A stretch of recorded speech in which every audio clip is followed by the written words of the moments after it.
Hi బాబాయ్. Hi పండు. ఏంట్రా ఇల్లు ఇంత సైలెంట్ గా ఉంది? ఇంట్లో ఎవరు లేరా ఏంటి? మమ్మీ డాడీ బయటికి వెళ్ళారు.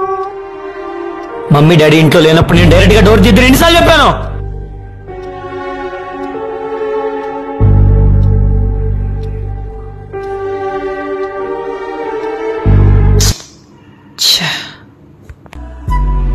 అలా కాదమ్మా, బయట సొసైటీ మనం ఊహించినంత మంచిగా ఏం లేదు.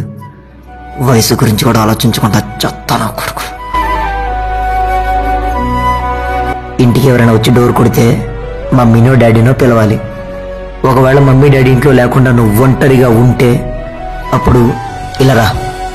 ఇలా కిటికీలోంచి చూసి వచ్చిన వాళ్ళు తెలిసిన వాళ్ళైనా తెలియని వాళ్ళైనా సరే మమ్మీ డాడీ ఇంట్లో లేరు, బయటికి వెళ్ళారని చెప్పాలి.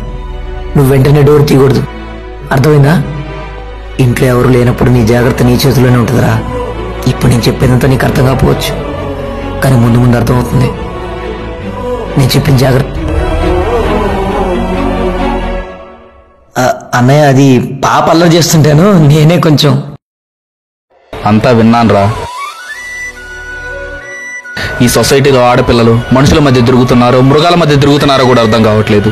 ఆడపిల్లలకి మంచి చెడుతో పాటు ఇలాంటి జాగ్రత్త నేర్పించడం కూడా చాలా అవసరం. మన జాగ్రత్త మన చేతిలోనే.